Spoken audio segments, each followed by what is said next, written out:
Let me ask you something, and I want you to be brutally honest with yourself. When you walk into a room, are men listening to you, or are they just looking at you?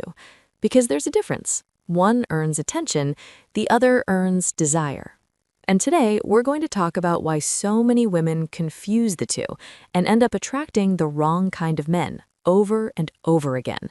Stay with me because this might challenge you, but it might also change your entire dating life. Let me ask you something, and I want you to answer honestly.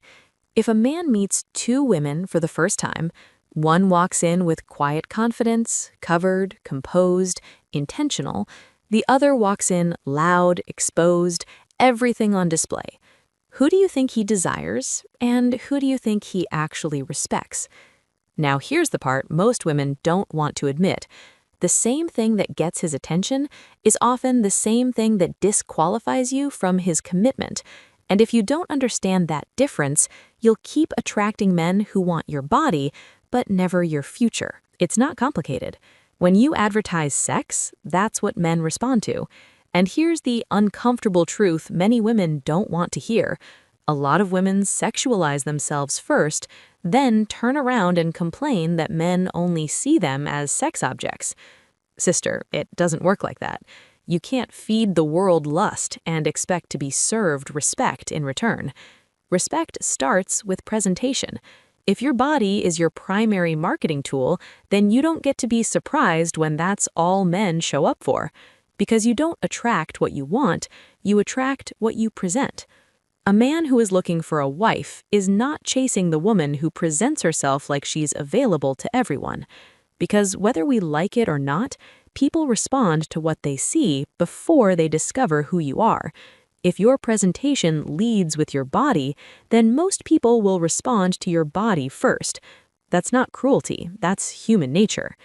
A lot of women aren't just expressing themselves, they're seeking validation. And when validation becomes tied to exposure, it creates a cycle. You show more, you get attention, you feel seen, you need more to feel the same.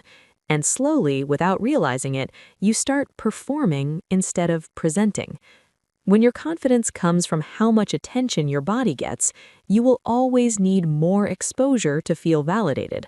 That's not empowerment, that's dependency. Real confidence is quiet. It doesn't beg to be seen. It doesn't compete for attention. It doesn't need to reveal everything to feel valuable. A woman who truly knows her worth doesn't lead with her body.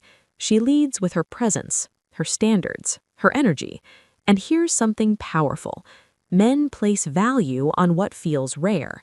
If everything is visible, there's nothing left to discover. No mystery, no depth, no reason to invest beyond the surface. And you cannot build something meaningful on a foundation that was built on pure physical attraction alone. Because what you use to attract a man is what you'll have to keep using to keep him. Now think about that. If you attract him with your body, you'll have to compete with every other body out there. But if you attract him with your mind, your energy, your discipline, your peace, now you've become irreplaceable. Let me say something that might sting a little. Wild energy attracts wild treatment. If you present yourself like a temporary experience, don't expect permanent behavior. No man builds a home in a place that feels like a playground, and this is where many women get it wrong. Your body is not your greatest asset. Your self-respect is. Your boundaries are. Your standards are. Because those are the things that make a man see you as wife material, not just a moment. Men don't marry what entertains them publicly, they commit to what brings them peace privately. So if you want a different result, you have to present a different version of yourself. Because if you don't control your narrative, the world will create one for you. Now let me be very clear. This is not about covering up to earn respect. This is about understanding how you carry yourself overall.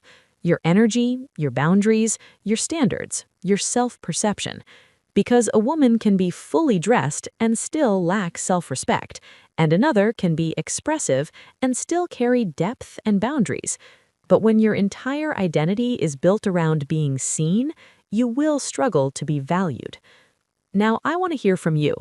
Do you think women are misunderstood, or are we sometimes sending the wrong message without realizing it? Drop your thoughts in the comments. Let's have a real conversation. And if this message spoke to you, don't just keep it to yourself.